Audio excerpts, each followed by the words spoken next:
गांव के पास में आलू के पराठे का ठेला लगाया करती है और उसके पास पराठे खाने के लिए बहुत ही कम लोग आया करते। सुबह से शाम तक वो आलू के पराठे बेचा करती, लेकिन फिर भी उसकी इतनी कमाई नहीं हो पाती थी कि वो अपने परिवार का गुजारा चला सके। ऐसे ही आज के दिन में मीनाक्षी खुद से कहती है, मुझे कुछ भी समझ में नहीं आ रहा कि आखिर मैं कितनी भी कोशिश क्यों न कर लूं, हर बार मेरी हार क्यों होती है। कहते हैं मेहनत करने वालों की कभी हार नहीं होती। क्या मैं मेहनत नहीं करती? कितने महीने हो गए हैं मुझे ये सोचकर ठेला लगाते हुए कि आज नहीं तो कल मेरी कमाई बहुत अच्छी होगी, लेकिन हर रात मेरे हाथ लगता है तो वो पैसा नहीं होता, वो सिर्फ और सिर्फ निराशा होती है। आखिर क्यों? मीनाक्षी ये बोलकर बहुत ज्यादा उदास हो जाती है और उसके बाद में अपना सारा सामान साफ करके, जो 2-4 ग्राहक आए थे और इधर उधर कूड़ा हुआ था, वो सारा साफ करके घर पहुंचती है। जैसे वो घर आती है, उसकी सास सावित्री उससे सवाल करती है, क्या बात है मीनाक्षी बहू, तेरे चेहरे की उदासी बता रही है कि आज भी तेरी कुछ ज्यादा खास कमाई नहीं हुई है।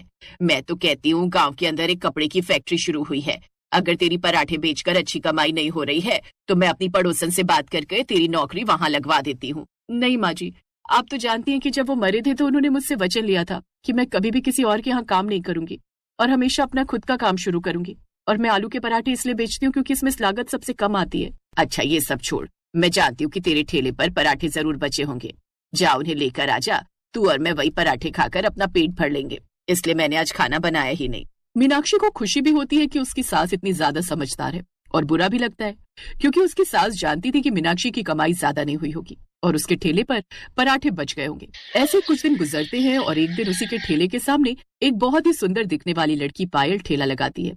उसने भी चाय और आलू के पराठे ही रखे हुए थे। वो इतनी सुंदर थी कि सिर्फ उसे देखने के लिए उसके ठेले पर भीड़ लगने लगती है और ये सब कुछ देखते हुए मीनाक्षी उदास हो जाती है। आखिर क्यों भगवान, क्यों आपको सारी परीक्षा मेरी ही लेनी है? अरे यहाँ पर तो मुश्किल से मैं ठेले का गुजारा निकाल पा रही थी और आपने मेरे सामने इतनी सुंदर प्रतिभागी लाकर खड़ी कर दी। अब मैं करूँ तो क्या करूँ? मीनाक्षी को लगा था कि पायल के उसके ठेले के सामने आलू के पराठे बेचने से उसे परेशानी होगी, लेकिन शायद किस्मत को कुछ और ही मंजूर था। पायल को देखने और उसके ठेले पर पराठे खाने के लिए कई लोग आया करते और जब पायल अकेले सब कुछ संभाल नहीं पाती तो कुछ ग्राहक अपने आप ही मीनाक्षी के ठेले पर चले जाते। ऐसे ही एक औरत पायल के ठेले पर आती है और कहती है, बहन जी जरा मुझे 4 आलू के पराठे पैक कर दो, घर पर मेहमान आए हुए हैं। आपके घर पर मेहमान आए तो मैं क्या करूं बहन जी? देखिए आपसे पहले भी यहाँ पर 4 लोग खड़े हैं, अगर मैं आपको पहले पैक करके दूंगी तो उन्हें बुरा लगेगा। आप कृपया इंतजार कीजिए। नहीं नहीं बहन जी, मेरे पास इतना समय नहीं कि मैं इंतजार कर सकूं, मेहमान नाराज हो जाएंगे। कोई बात नहीं, मैं सामने वाले ठेले से खरीद लेती हूँ। वो औरत ये बोलकर अब मीनाक्षी के ठेले पर चली जाती है और उसे 4 पराठे पैक करके ले जाती है। ये सब कुछ देखकर मीनाक्षी को भी बहुत खुशी होती है क्योंकि अब जो भी ग्राहक इंतजार नहीं कर पाता या जो भी पायल को दूर से देखना चाहता, वो मीनाक्षी के ठेले पर खड़े होकर पराठे खा लिया करता और पायल को निहार भी लिया करता। इन सब चीजों से मीनाक्षी को बहुत फायदा हो रहा था। आज भी मीनाक्षी की इतनी कमाई हो गई थी कि उसका 1-2 दिन का गुजारा चल जाए, लेकिन वहीं पायल ये सब कुछ देखकर जल रही थी। वो खुद से कहती है, अब मैं अपनी पराठे बेचने की जगह को बदल नहीं सकती, लेकिन क्या करूं? यहाँ पर पराठे का ठेला लगाने से मुझसे ज्यादा तो इस सामने वाली पड़ोसन का भला हो रहा है। मुझे कुछ तो ऐसा करना ही होगा जिससे ये यहाँ पर पराठे बेचना छोड़ दे। अब ऐसा ही होता है। पायल एक आदमी को कुछ पैसे देती है और मौका पाकर वो मीनाक्षी के आलू के मिक्सर में ज्यादा लाल मिर्च मिलवा देता है। मीनाक्षी का भी इस बात पर ज्यादा ध्यान नहीं जाता और वो ज्यादा मिर्ची के आलू के पराठे बनाकर तैयार कर देती है। थोड़ी देर में जब सारे ग्राहक उसके मिर्ची के पराठे खाते हैं तो उन्हें वे बहुत पसंद आते हैं। आंटी आपके आलू के पराठे कितने अच्छे बने, मिर्ची वाले आलू के पराठे खाकर तो मजा आ गया। लोग तो नॉर्मल आलू के पराठे बनाते हैं, लेकिन जब हम इस ठंडे ठंडे दही के साथ ये मिर्ची वाले पराठे खा रहे हैं तो बहुत अच्छा लग रहा है। हाँ बेटा, वैसे तो मेरी जुबान को उम्र की वजह से कुछ महसूस ही नहीं होता, लेकिन तेरे ये मिर्ची वाले पराठे इस गर्मा गर्म कड़क चाय के साथ खाकर तो मजा ही आ गया। ऐसे ही पराठे बनाया कर।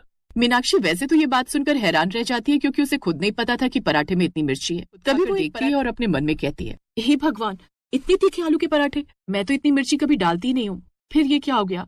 इतने सालों से यहाँ पर आलू के पराठे बेचने का काम कर रही हूँ, ये भूल मुझसे तो नहीं हो सकती।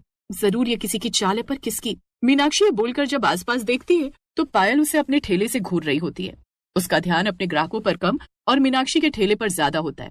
ये सब कुछ देखकर बेचारी भोली भाली मीनाक्षी खुद से कहती है, हे भगवान, पायल इतनी अच्छी है कि उसको पता था कि मेरे पराठे नहीं बिक रहे और उसने मेरे आलू के मिक्सचर में मिर्च मिलवाई ताकि मेरे पास भी ग्राहक आ सके और मैं तीखे आलू के पराठे बेच सकूं। कितनी अच्छी है ये। मीनाक्षी समझ नहीं पाई कि सच में पायल ने ये सब कुछ उसका ठेला बंद करवाने के लिए किया था, लेकिन उस दिन के बाद तो मीनाक्षी की जैसे निकल पड़ी। जब वो शाम को घर आती है तो सावित्री उससे कहती है, ला बहू, जो तेरे आलू के पराठे बचे हैं वो दे दे, मैंने आज भी खाना नहीं बनाया है, उससे ही हम लोग गर्म करके खा लेंगे। मीनाक्षी को बहुत खुशी होती है कि आज वो पहली बार अपनी सास को गलत साबित करके रहेगी। वो अपनी सास को बताती है कि आज उसके सारे आलू के पराठे बिक गए हैं और ये कैसे हुआ ये भी बताती है। तो सावित्री उसे कहती है, अरे मूर्ख लड़की, आजकल के जमाने में तो कोई सगा खून भी किसी का भला नहीं करता और तुझे ऐसा लगता है कि वो सामने वाली प्रतिभागी ने तेरा भला किया। अरे ऐसा कुछ नहीं है, होश में आ। वो चाहती थी कि तेरा ठेला बंद हो जाए और सारे ग्राहक उसके ठेले पर खड़े होकर पराठे का इंतजार करें, इसलिए उसने तेरे साथ ऐसा किया है। हे भगवान, मैंने तो ये सोचा ही नहीं कि वो मुझसे बदला लेने के लिए भी ये कर सकती है। पहले तो मुझे ऐसा लगा कि किसी ने पराठे में मिर्ची ज्यादा मिलाई है तो ये किसी की चाल है, लेकिन जब पायल को देखा तो मुझे ऐसा लगा कि वो सुंदर है और उसके पास तो ग्राहक भी ज्यादा आ रहे हैं, तो वो ऐसा क्यों करेगी। आजकल की इस दुनिया में संतुष्टि नाम की चीज ही नहीं है। भगवान आपको कितनी भी खूबसूरती, पैसा, धन और गुण दे दे, लेकिन तब भी लोगों को जलन ही होती है। ये तो जैसे इस प्रकृति का नियम बन गया है। मैं बताती हूँ अब तुझे आगे क्या करना है। अब सावित्री मीनाक्षी को एक सुझाव देती है। मीनाक्षी अब अपने ठेले पर बहुत सतर्कता से काम किया करती ताकि कोई भी उसके साथ कोई भी धोखा या छल ना करे या उसके खाने में किसी तरह की मिलावट ना हो। साथ ही 2 दिन के बाद एक बोर्ड तैयार होकर आता है जिस पर लिखा हुआ था, गांव के सबसे तीखे आलू के पराठे बेचने वाली। उस बोर्ड को देखकर लोग इतने आकर्षित होते हैं कि मीनाक्षी के पास पराठे खाने के लिए आने लगते हैं। ये देखकर मीनाक्षी भी बहुत खुश होती है और खुद से कहती है, अगर भगवान ने मेरा काम चलाने में मेरी मदद की है, भले ही मेरी प्रतिभागी के जरिए, तो मुझे भी अब अपने काम पर अच्छे से ध्यान देना चाहिए। मैं कभी भी पायल के साथ कोई मिलावट नहीं करूंगी, भले ही वो मेरे बुरा चाहे। इस प्रकृति का जो भी नियम है मैं उसे नहीं मानूंगी और मैं बस अपने काम से काम रखूंगी।